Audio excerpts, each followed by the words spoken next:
What is the perfect business model?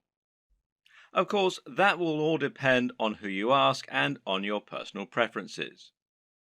But it's definitely very possible to make an exceptionally strong argument for dropshipping. This is a business model that has huge advantages over selling your own products, over becoming an affiliate marketer, and certainly over making money from adverts.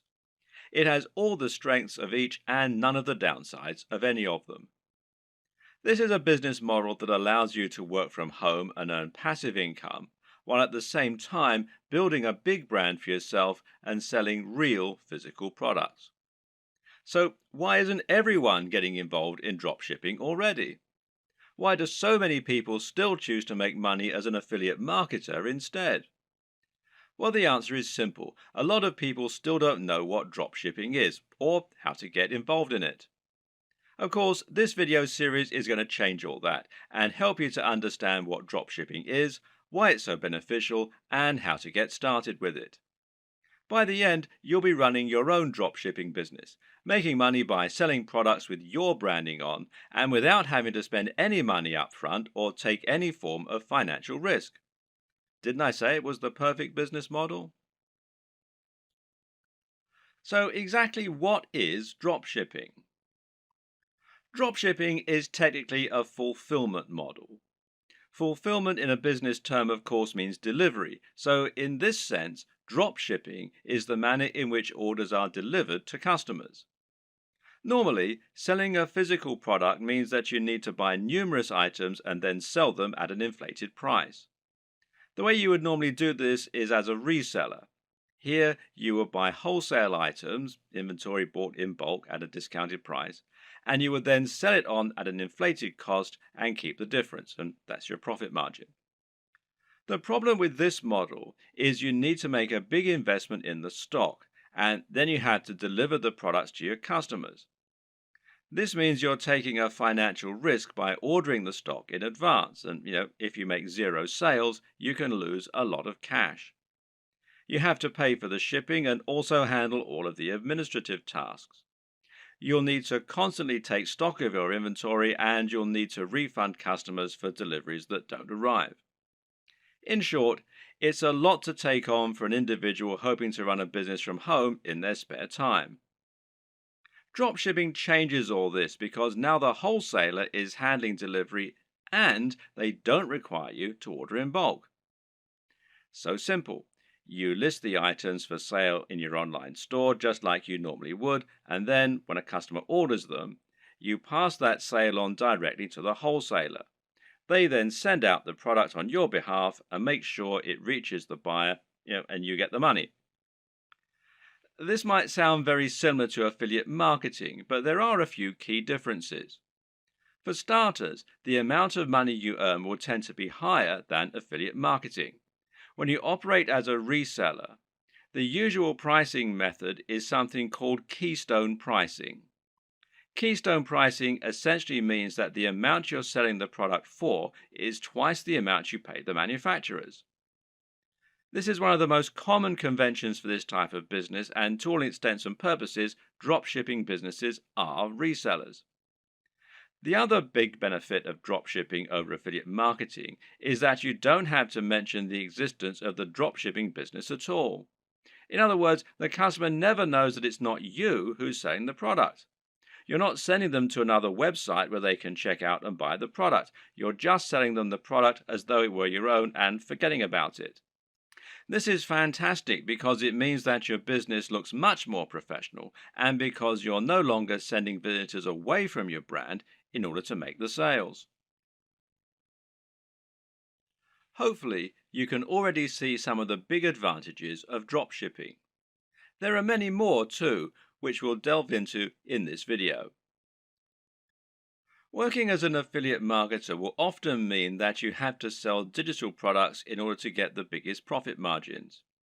While it's true you can get 75% and upwards from affiliate networks like JVZoo, this will normally mean that you're limited to selling ebooks and online courses.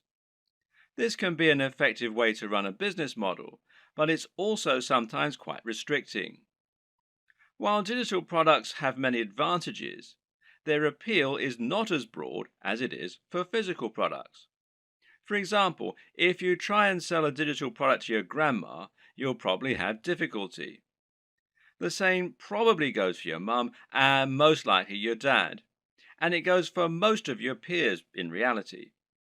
In fact, the main kind of person willing to spend lots of money on an ebook or an online course is going to be someone who is already quite familiar with the technology. The person most likely to buy from you at all is probably another digital marketer looking for more ways to make money online. And, as you're probably aware, these are a savvy bunch who aren't easily going to have the wool pulled over their eyes. That, and they've already had people online try to sell them just about every digital product in existence. How many times have you seen ads on Facebook for make money at home schemes? It's just a very crowded market with a very limited potential audience. Clothes, on the other hand, are something that you can sell to anyone. And then there's all the rest, stuff like technology, toys, or fitness supplements. Suddenly, you can sell things that average people really need, and that makes a massive difference. Another benefit of selling physical products is the huge amount of flexibility it gives you.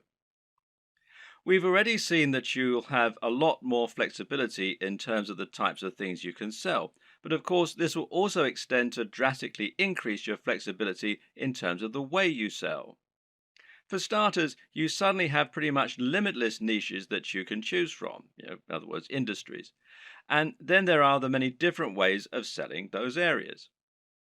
Because right now, if you're the internet marketing type, then you're probably imagining the ways that you can sell products from your website or your mailing list. You're probably thinking about content marketing, establishing your authority in your subject area, etc., etc., etc. But that's not the only way that you can make money from a dropshipping business. Did you know, for example, that many of the products being sold on eBay are actually being dropshipped? This means you can save yourself the trouble of building an audience and creating a website. Just find the product that you like, create a listing, and you're good to go. Even big companies like Home Depot and Sears reportedly use dropshipping on some of their less popular products, so it must be a good business model. With dropshipping, you also have total control over the way you sell the product. This means it's up to you if you want to introduce a time-limited discount or if you want to bundle multiple items together in order to offer special deals, etc. This can all help you to make a lot more sales, and it's not an option you would have available to you if you were acting as an affiliate.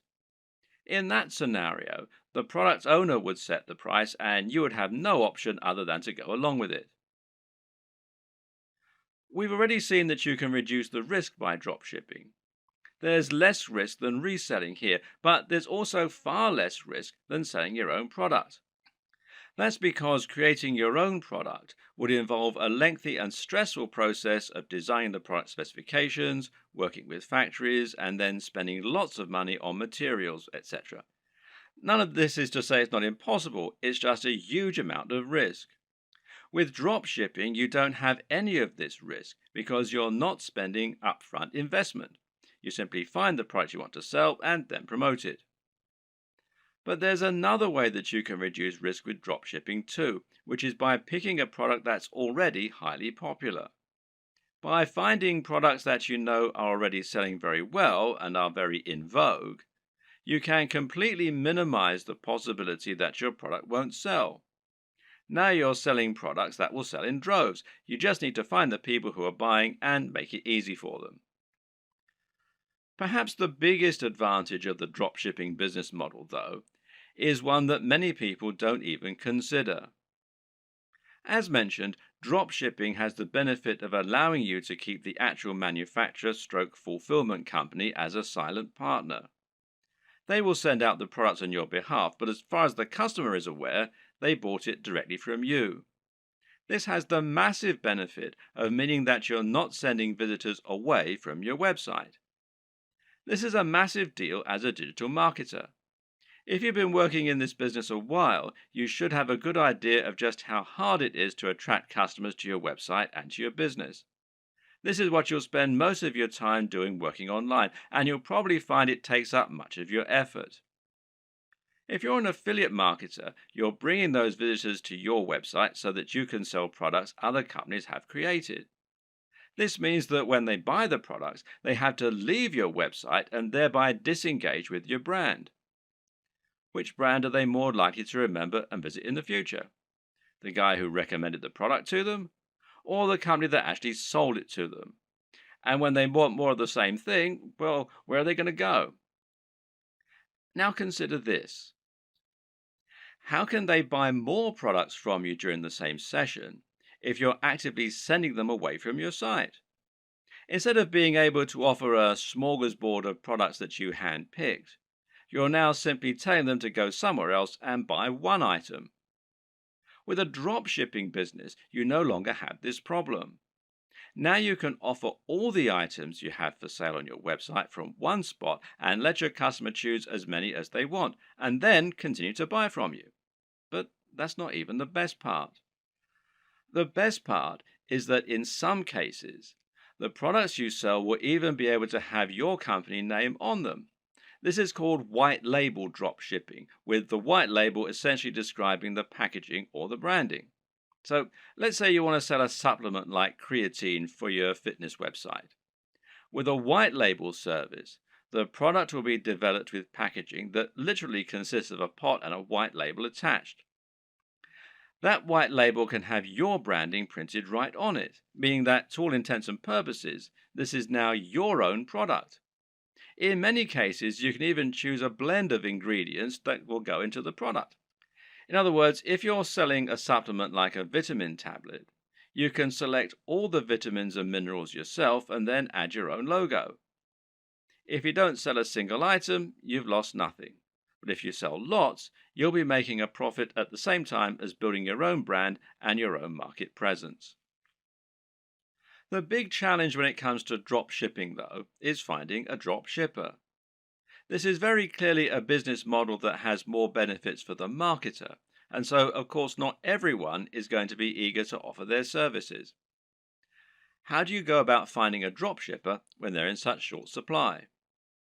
Well, there are a number of options, but with any digital business, we tend to prefer keeping things simple and cheap. In this case, the best place for you to start is by looking at websites that act as directories for dropshippers, wholesalers, and manufacturers. One great site that will do all this is Alibaba, which you'll find here at alibaba.com. Another good one is Worldwide Brands, which you'll find here at worldwidebrands.com. The latter is probably preferable, as this specifically features dropshipping companies and has a large number of advantages for dropshipping businesses. For example, you can use this site to make sure that you're dealing with the real wholesaler. What does that mean? Well, it means that you can avoid making the mistake of signing up to sell products that someone else is dropshipping to you, thereby scraping profit from you. This is a common practice and one to be careful of when you're just starting out. Worldwide Brands is perfect if you plan on finding a dropshipping manufacturer quickly and selling their products on eBay or Amazon. The only problem with this plan is that there's a fairly hefty sign-up fee. Currently, it costs $249. Okay, so that's not astronomical, and this is a lifetime membership. But if you were attracted to dropshipping initially because you wanted a business model with zero overhead, then it might be a little off-putting, especially as your break-even point has now been pushed back further. So there is a free review, though, at the time that I'm making this video. So another option is to try ThomasNet, which you can find here at thomasnet.com. which, like Alibaba, has a selection of different types of manufacturers and wholesalers selling different types of products and different types of services. Makers Row, which is makersrow.com, might also be worth checking out. Some other paid options include SaleWho and Doba, and a great free choice is Wholesale Central. Failing that, another good strategy is just to search Google. When you know the type of product you want to sell, just try searching for that product on Google with the word dropshippers and your location. So if you're hoping to dropship clothing in the UK, then you can just search for clothing dropshippers UK, and you can see it brings up a whole load of different ones here. And one that I looked at earlier was this one, fashiondropshippers.com, which seems to do exactly what we want. Or perhaps you're looking for a white label supplement dropshipper in the US. In that case, we can search white label supplement dropshipping US. And amongst a lot of the ones here, which you can see, one that we find is Vox Nutrition, which you can find here, voxnutrition.com. And it lets us do exactly just that. And it's pretty simple and straightforward method, and there are more and more businesses like this springing up all the time to meet demand. Vox Nutrition will handle formulation, production, and fulfillment on your behalf, making things nice and simple. The third and final strategy for finding your online dropshippers is just to contact the companies you like directly. Find manufacturers for products you'd like to sell and drop them an email. Better yet, try messaging them via LinkedIn or a similar avenue and see if you can get them to respond that way. This way, your message will stand out from their crowded inbox. You could even visit stores in person and ask the owner if you could have the contact details for the company that sold them X product. And this works better for smaller, privately owned stores, of course. If the company doesn't already offer the dropshipping services you're looking for, then just explain to them the benefits and why you would like the opportunity to sell their products in this manner. In many cases, they will acquiesce and you'll be able to start selling a product that other online retailers don't have access to. Another tip for finding manufacturers that you can email directly is to look on eBay. Search for a product you'd like to sell, and if you notice there are lots of people selling the exact same item, then this is a sign that they're using a dropshipper. It could then be a relatively simple matter for you to track down that original manufacturer and contact them so that you can try to do business with them yourself. Note that many wholesalers and manufacturers don't have a great online presence. This means it can be necessary to dig really deep in Google or try looking at trade magazines and papers instead in order to help find your potential partners. When you're dealing with dropshippers, it's crucial that you do your homework and look and act like a professional. Now, here are some tips to help you do just that. First of all, you'll need a resale certificate. Not all, but many dropshipping companies will want proof that you're a real retailer and not a consumer before they do business with you. Their concern is that consumers will simply claim to be dropshippers or resellers so that they can get items on the cheap. To provide this proof, you might need an EIN number for your business if you're in the United States. And you can find out more here at the IRS website.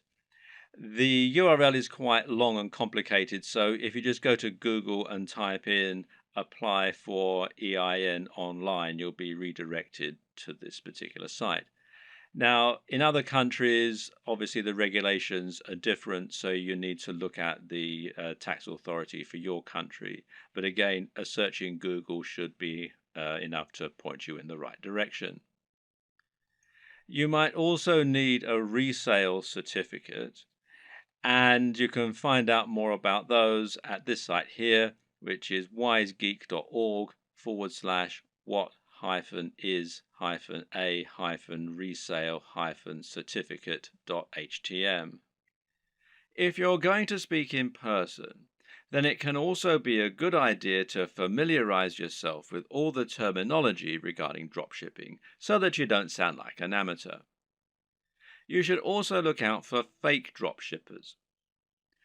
When choosing dropshippers, there are a number of businesses you need to look out for. These are not really dropshippers in the truest sense of the word. You need to avoid these companies as they won't always get you the best deals and they might not be able to offer you the same kind of value as other organizations. Be aware of companies that want ongoing fees, which real dropshippers don't require. Likewise, be careful of companies that also sell directly to the public. These companies often aren't really drop shippers so much as resellers who are just trying to trick you into making a bulk order. While monthly fees and direct commercial sales are warning signs, there are a few caveats and requirements that you may need to go along with. We've already seen that many dropshipping companies will require you to provide a resale certificate, and likewise, you might find that you need to apply for an account before you can begin using their services. And this will normally involve filling out a form and explaining the nature of your business, and so on. Now, some companies also require you to place a minimum order for your first sale. This is another strategy they can use to drive away consumers, as well as merchants who are just window shopping and may not use their products in future. So, for example, you might have a minimum first order of $500, which is a little bit contrary to the entire concept of dropshipping, as you'll now have a bunch of inventory sitting around and the potential risk of losing that upfront investment. So, what can you do?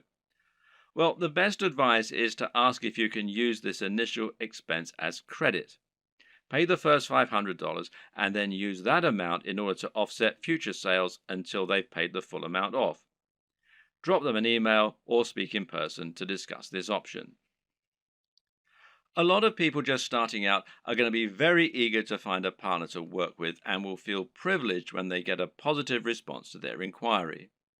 It's an exciting feeling and certainly a compliment being given the go ahead to sell on behalf of a manufacturer.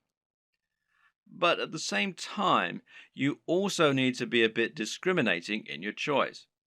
Don't go for the first company that's willing to work with you. Make sure they're actually up to scratch. One thing to be careful of is quality control, and in this regard, you often get what you pay for. Be sure to ask the company what quality control measures they have in place in order to prevent problems like defective products and faults. Likewise, speak with them regarding their delivery times and packaging.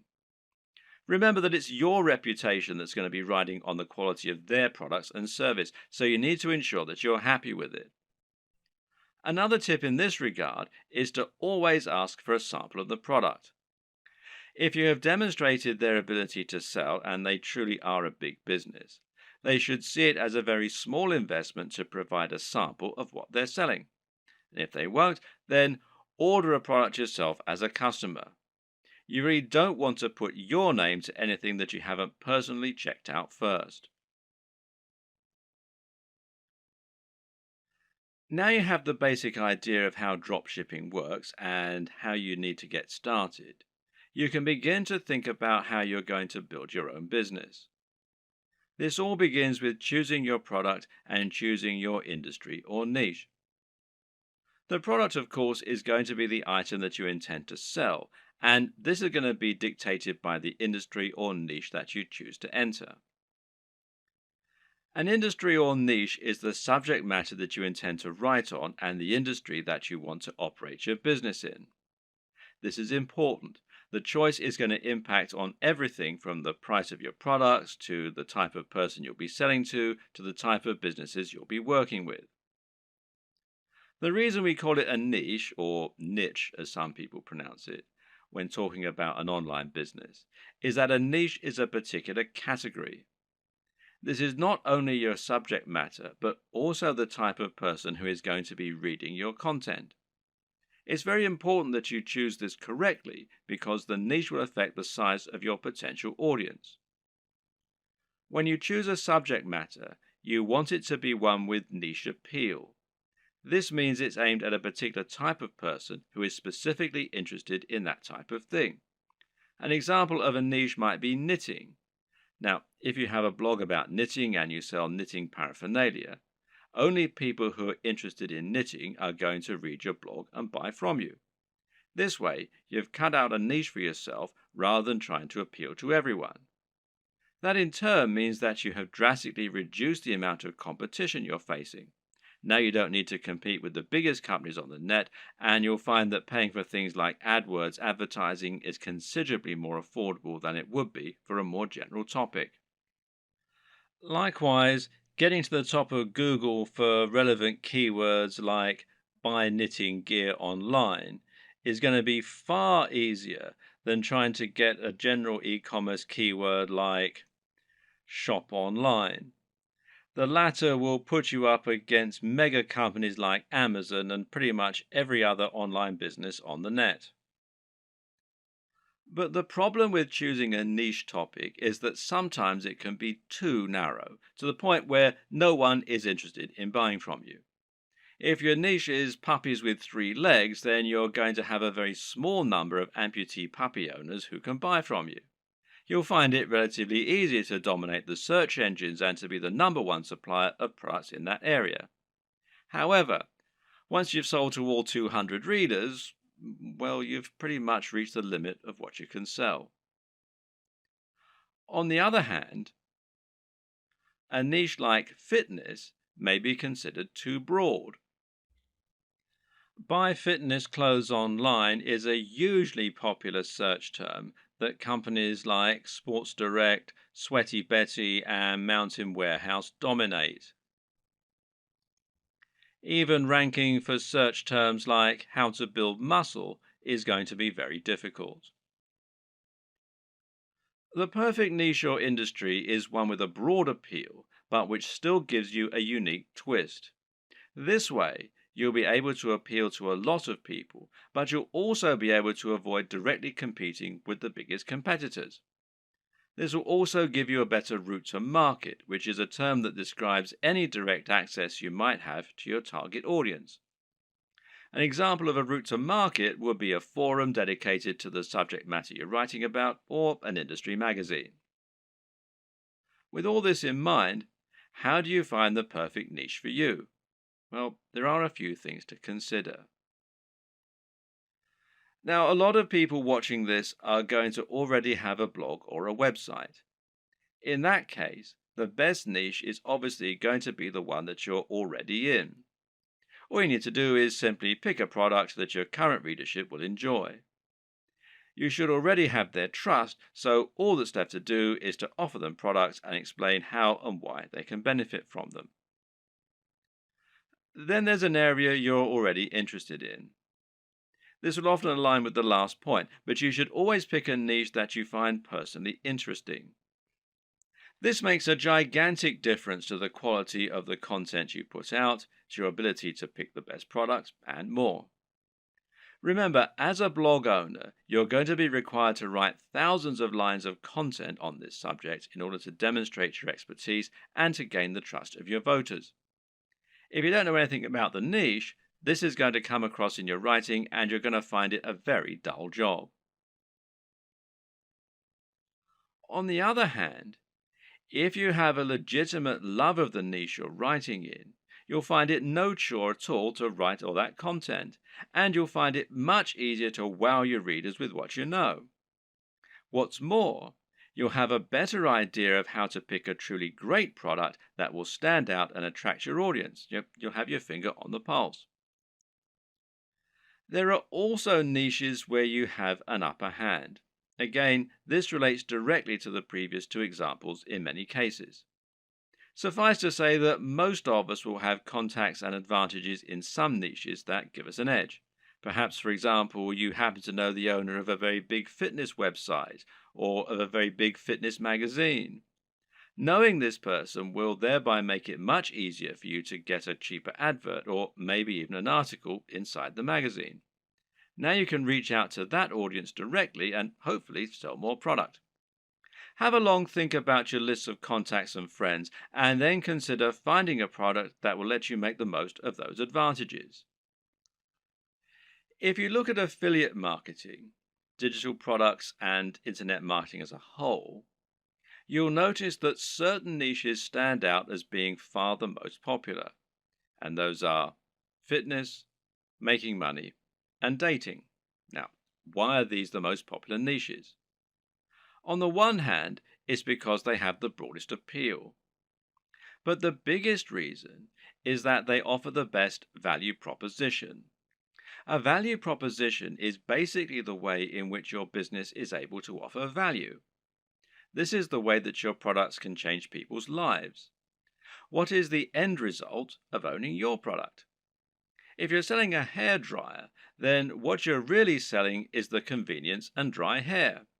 If you're selling clothes, then what you're really selling is the ability to feel good about yourself, to look sexy, and hopefully to thrive in your career and in dating as a result.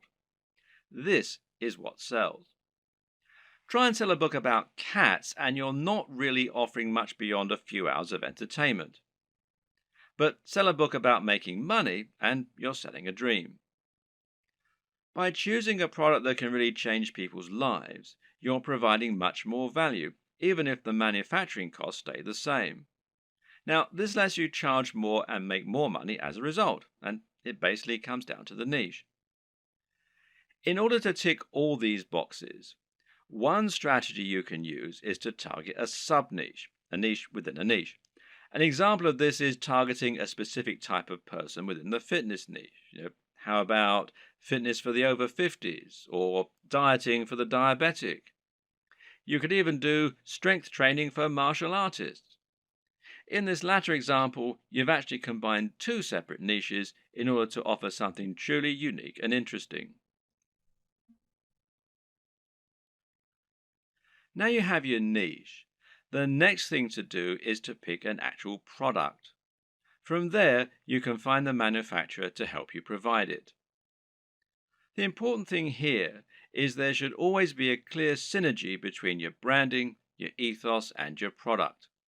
That is to say, you should have a real affinity with the product and be selling it as an extension of your mission statement.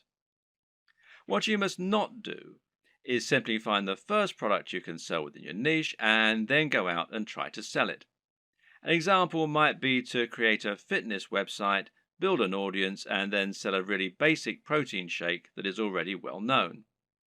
Can this work? Well, sure it can, but why would people bother to buy from you when there are countless other sites where they can find the exact same thing, or when they can buy it down their local high street? Likewise, if you're selling a product that is obviously not your own and is so generic, it can actually hurt your trustworthiness. It's clear that you're trying to make money, which isn't a bad thing in itself, but you're not offering any unique value in return. You're just saying, oh yeah, and why not buy this generic product while you're here? On the other hand, if you can find a product that is somewhat new, somewhat different, and that mirrors your personal approach to fitness, to business, or whatever your niche is, then you can sell something that you really believe in and can get excited about. And this is something that will come across and make itself apparent for your visitors too. This is one reason why it can be so great to have a hand in helping design the product, as with a supplement, for example, where you get to choose the ingredients. Similarly, you can make money from selling a product that is a little lesser known and that you find particularly interesting and exciting. The best brands will be the ones that can grow with you.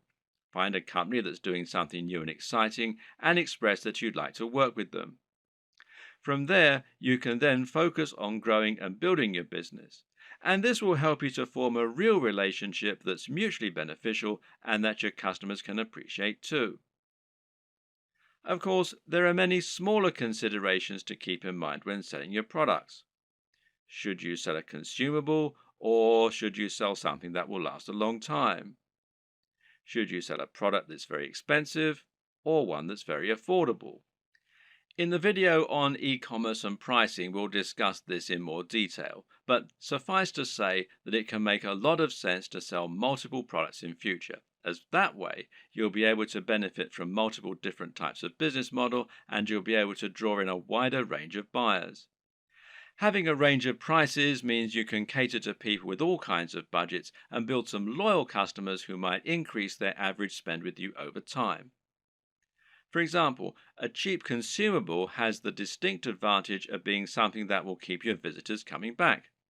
If you sell a protein shake, for instance, then your buyers will probably want this about once every month. If you provide a reliable service and appealing prices, then this is an excellent way to get repeat business and to have a recurring income, which in turn will be highly convenient by letting you make more concrete plans for your budgeting, etc.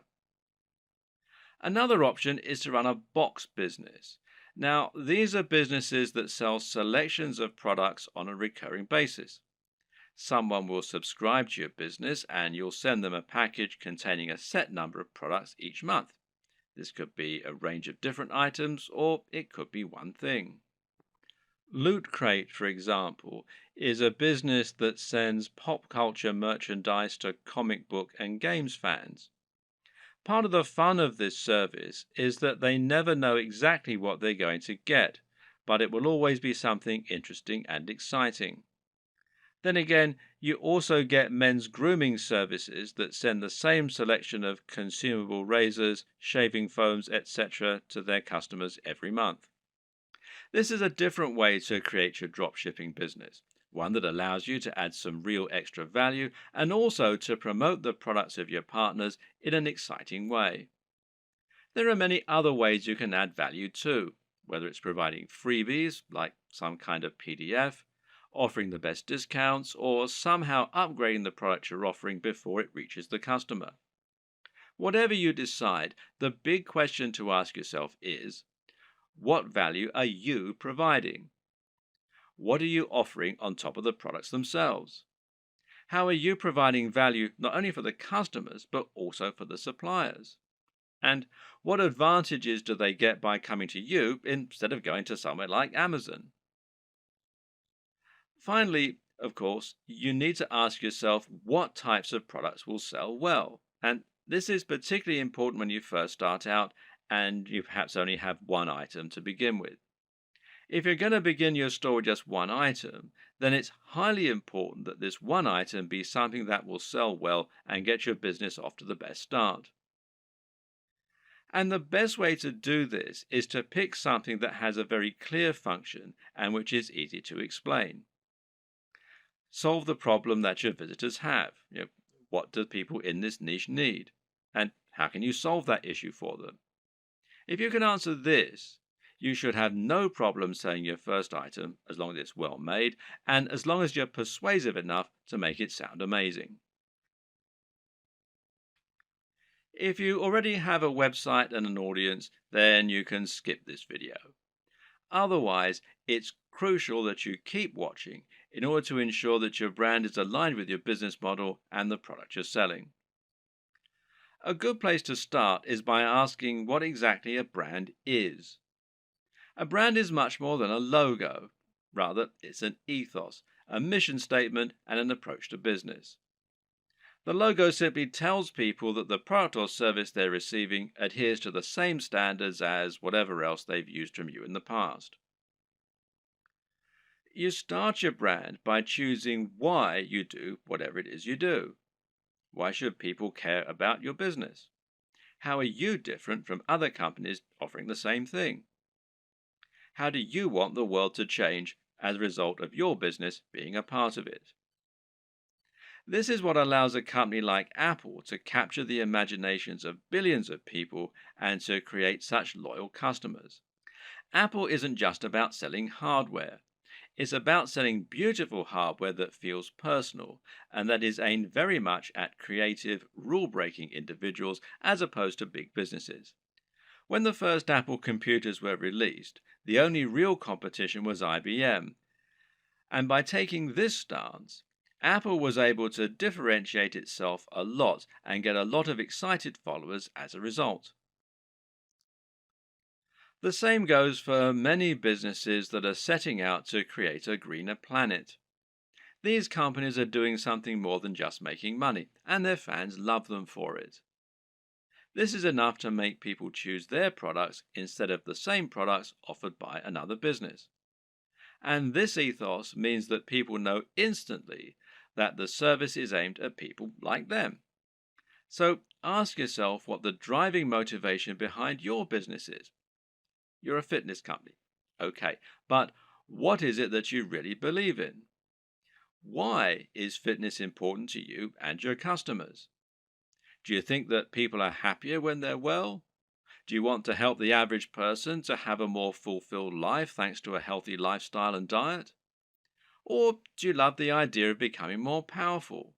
Are you all about building strength and speed and challenging the limits of human potential?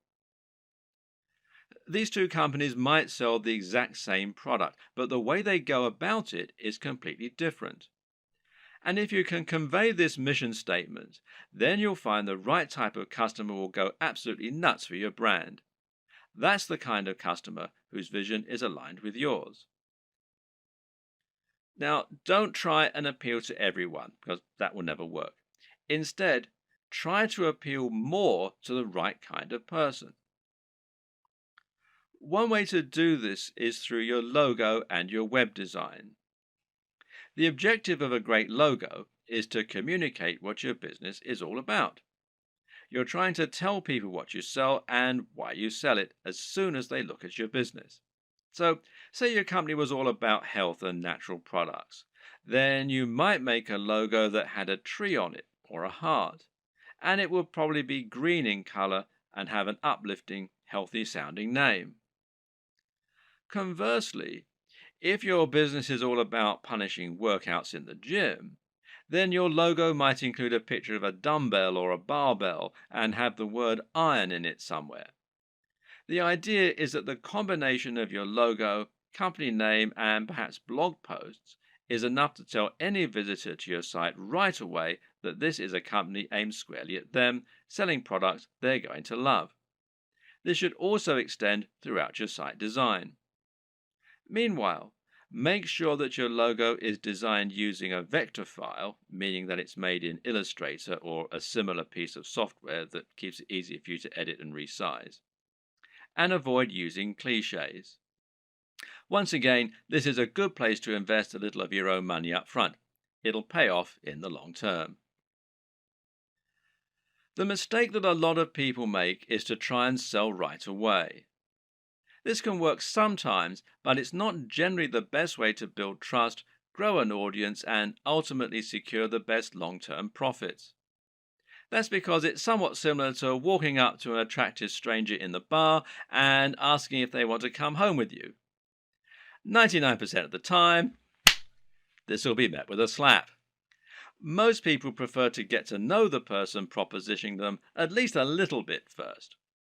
So you need to try and introduce yourself properly and let the person feel that they know you and that they can trust you.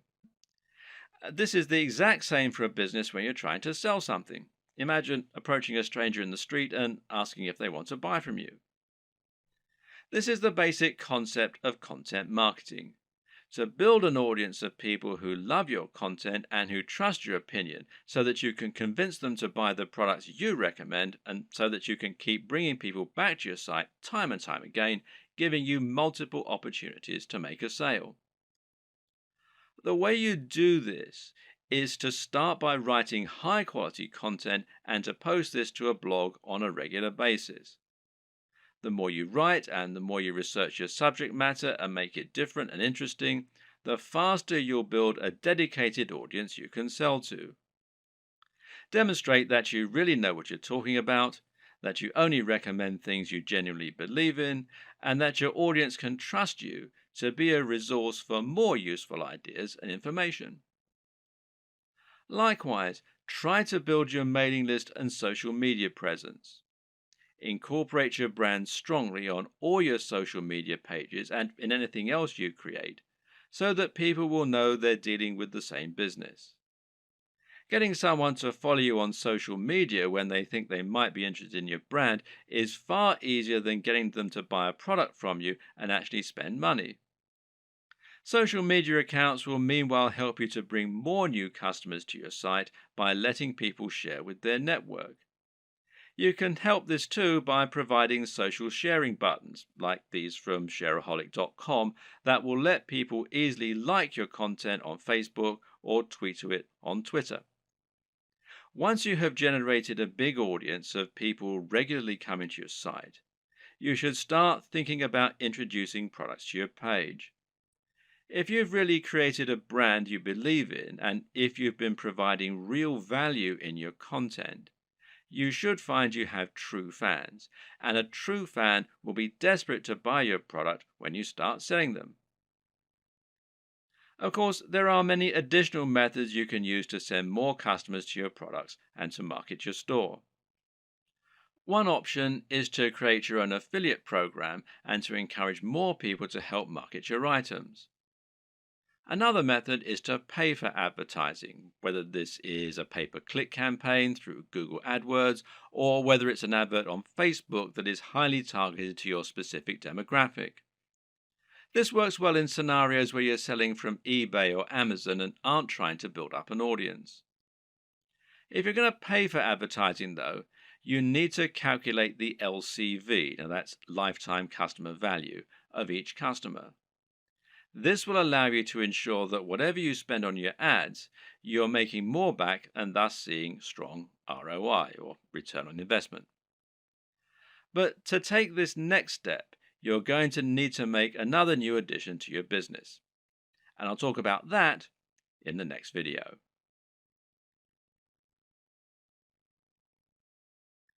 Once you've chosen your products and niche and built an audience, the next step is to create your own e-commerce store.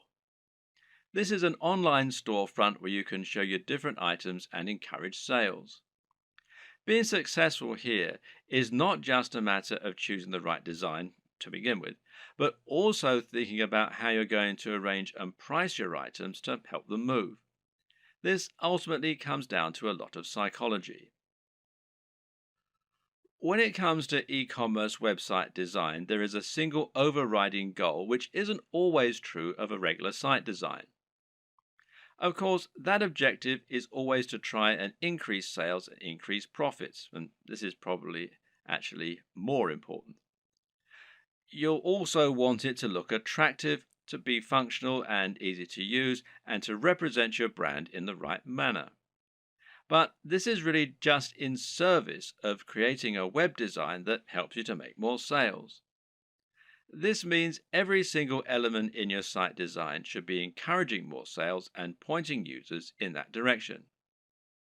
The old adage here is that good design should communicate and not decorate.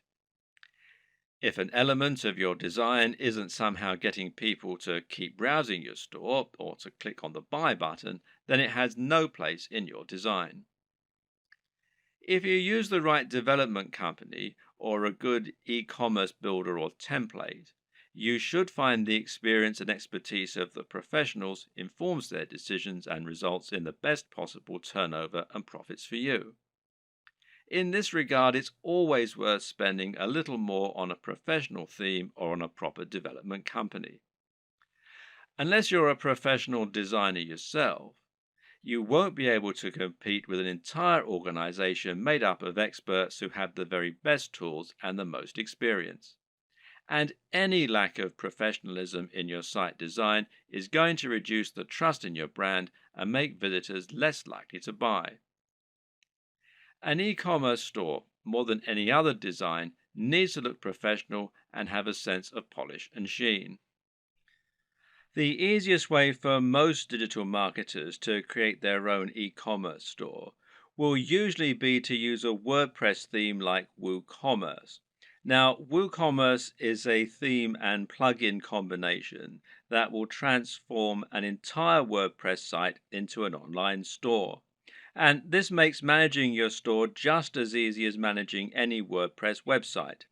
You can still get a professional design for your site, meanwhile, by hiring a professional designer to create your theme for you, or by buying one that you really like the looks of and you think will fit your brand.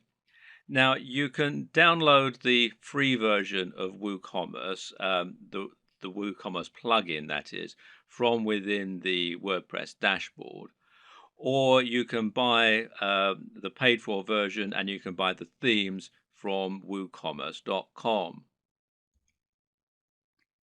There are other options too. For example, Shopify gives you a hosted e-commerce platform. And this means that the site will be located off your server, just like a profile on Facebook, for example. You then send your customers to that page where they can shop through your multiple products. And this can help make things a little easier and simpler to run. But it does ultimately mean that you lose a little of the freedom and flexibility that comes, with terms of your website design and how it all looks and how it all works, etc. And there are local versions, the Shopify.com if you're in the US, Shopify.co.uk if you're in the UK, and there are some other local versions as well. Now, do bear in mind that this is a paid for service, but there is a 14-day free trial at the time that I'm making this video. Either way, through choosing a well-known platform such as one of these, or Magento, which is magento.com, or BigCommerce, which is bigcommerce.com, will mean that you can find a large amount of support, free themes, plugins, and more that will help you sell.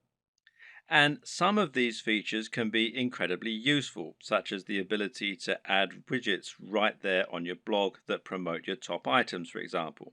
So don't steer away from the big players. Using these methods will help you to generate more sales by having a professional looking and performing website.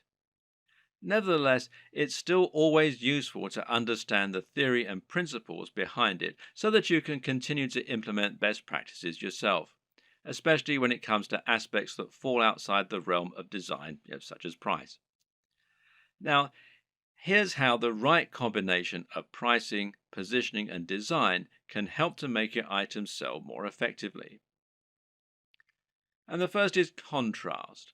Now, contrast can, of course, be aesthetic, and making choices such as using red buy buttons against a white background is a great way to make a particular element stand out and get more clicks. And this also comes down to color psychology, but we won't go into this right now. The other type of contrast refers to the way that you position items next to one another, with the objective being to place expensive items next to cheap ones. Why? Because this makes the cheap items appear even more affordable and the expensive items appear to be even more premium. Now, let's say you have a $10 tie next to a $50 tie. Someone who wants the very best tie might be all the more impressed by your premium offer, knowing that it's 5 times more expensive than the cheapest product. Meanwhile, someone who doesn't have as much money to spend and who feels guilty about buying a new tie can convince themselves that the $10 tie is a great deal. They can compromise and convince themselves that they're being sensible by choosing the cheap tie. They've saved $40 even though they're still buying something they might not have otherwise. This way, the right pricing can really help to sweeten a good deal, and a good e-commerce website design should take full advantage of that. Earlier on in this series, we described why it was so important to have multiple ranges of prices in order to attract a range of different types of buyers. When we looked at contrast, meanwhile, we saw that varying prices could be used to make items look like an even better bargain, or like they're of an even higher quality. But another very important reason to have cheaper items as well as more expensive ones is that it can be a great way to build trust. If someone has never bought from you before, they might feel concerned that the products won't arrive or they won't be as advertised. Even if they read your content and like it, they've no guarantee that what you're selling is going to be high quality, or that the site will be secure from data leaks. Thus, they aren't going to want to spend $1,000 the first time they ever do business with you. But if you have an item that costs $5 and it's a product people will know, then someone might make that purchase because it's a small risk to take. Now you can demonstrate the quality of your service and save their details, making it much easier to sell bigger items in future. Another tip is to think about your top sellers and your smallest sellers and use this to inform the design of your store. Now, this is something that physical stores do a lot. They'll place their biggest drawers right at the back of the store. This way, people will come in to buy the thing they want, but to get there, they'll have to pass through all of the smaller items that you're also selling along the way, and hopefully they might buy something. Meanwhile, if you have items that aren't selling at all, then you can find inventive ways to make the most of it. Packing it in as a free incentive, for example, or selling it at a very discounted rate is a way to bring more people to your online store. This is less important for a dropshipping business model, of course, though, as there's no downside to being left with excess stock. What's important to consider when looking at an e-commerce website design is that in order to make a sale, you'll have to overcome certain psychological barriers. This is actually often the most important step in making a sale. These psychological barriers include such things as customers not wanting to spend any money and not being bothered to go through the process of checking out. Good e-commerce website development should take this into account first and foremost by making it as easy as possible for your customers to make purchases. This is why Amazon's buy with one click feature is so instrumental to their success. At the same time, webmasters need to make the most of customers who have already overcome some of these barriers. So, when a customer commits to buy any item on your site, they will instantly become much more susceptible to increasing their order. Why? Because they've already decided to make a purchase. This is why physical retailers use POS, this is point of sale displays, that sell extra items while customers are in the queue. It's so easy for them to add extra things to their basket that it would be foolish to miss this opportunity. E-commerce sites can do the exact same thing by making it easy to add extra purchases at the checkout. Similarly is upselling, where you give your buyers the opportunity to upgrade their order once they're already buying. Once they've committed to buy, tell them how for just $10 more they could have the very best service or product instead of the cheaper but ultimately inferior option they're currently buying. It's the smart decision after all. Sometimes a buyer will want some of your items but not all of them. Other times they'll want to combine multiple items but won't want to pay extra for shipping or to pay full price when they're essentially buying in bulk. Thus, letting your customers combine their items into a single large order can often encourage more sales, and it's known as bundling. What's great about bundling is that it can also be used to sell additional items that they perhaps wouldn't otherwise have bought. Adding extra items to bundled packages is also a great way to shift unsold stock.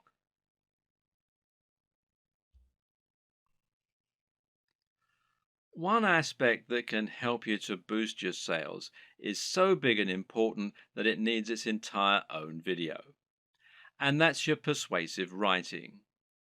This is what you use to sell your individual items in their store listing, but it's also what you use on a sales page to promote items that are of a particular high value and that you really want to shift. The first and most important tip is to capture the attention of your readers as quickly as you can. This means you should use a bold statement, perhaps capitals, and you should address the reader directly. Now you can get the body you want, and that works much better than a quick workout for burning fat. Asking a question is also a common and effective method because it forces the reader to engage with the text by thinking about the answer. Hence, are you sick of feeling tired and unfit? The problem with this, though, is it can seem a little too obvious as an in-your-face marketing technique. An even better strategy, then, is to use a narrative structure for your opening. In other words, structure your text like a story. That way, people will want to know what happens next, and the text will seem inherently much more interesting. This is true because we're so used to reading stories. We've been listening to stories for centuries, and as a result, they're always an effective tool for getting people to listen. They're also easier to make emotionally resonant. A great opening might be, I was unhappy with my body and looking for answers. Little did I know the solution would lie in an ingredient found in most diets already. You should also use headers and enable skimming. The reason this point is so important is that most people are in a huge hurry, especially online. Attention spans are short and no one wants to wait around to read a huge ream of text that's just trying to sell them something. Another way around this issue is to make your text skimmable. A good way to do this is to use lots of headings. Ideally, a visitor should be able to just read your headings and still understand the entire pitch. Addressing the reader directly is particularly useful because we have evolved to pay attention to things we think concern us. At the same time, though, you should also take this further by thinking of more ways that you can use to make your text personal. In particular, this means using a personal interest story. Explaining how your product works by saying how it has helped someone else or even you. And this works much better because it means the reader will be able to imagine how it's going to affect their life, and because they'll be more likely to connect with what you're offering on an emotional level. Earlier in this series, we discussed the importance of value proposition. This is something you should always keep in mind when selling. How do you make the product applicable to the reader? How do you give it emotional weight? Well, try to get them to imagine what life will be like once they have your product, and this will make them want it more. When someone reads your text, they're going to know you're trying to persuade them, and so they'll be on the defensive. They'll be thinking of all the reasons why what you're saying probably isn't true. But you can combat this by addressing each concern in your text. Try and second guess what the reader might be thinking, and then explain why this needn't be a concern. This also means trying to come up with solutions to the most common barriers to sale. These are the psychological barriers that prevent people wanting to buy, such as the risk element. We've already seen one way you can get around that by selling products from a trustworthy site and selling cheaper items first. Another tip is to make sure you have a full money-back guarantee. This is something people won't often use, but knowing it's there will help you to make many more sales. You can also try to combat buyer's remorse, which means taking away the feeling of guilt people get by spending money.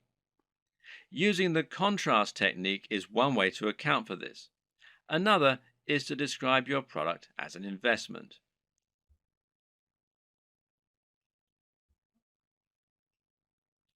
Ultimately, the best way to start building your dropshipping business is to start by selling a product from your site and then to experiment and grow from there. The exact strategies you use are going to depend usually on the nature of your website, your audience, and your goals. It's up to you to find your way, to see what works, and to tweak and evolve your business over time. Hopefully, this video guide has given you all the tools you need to get started. You should now have a strong idea of how a dropshipping business works and how to get started. And you should now have a grasp on how to encourage products to grow, how to choose items that are likely to sell, and how to find the right market and audience for what you're selling. Once you begin selling physical products to your audience, you'll unlock the kinds of profits that you just can't get as an affiliate, and all without taking any significant risks or spending much money at all. And I wish you every success.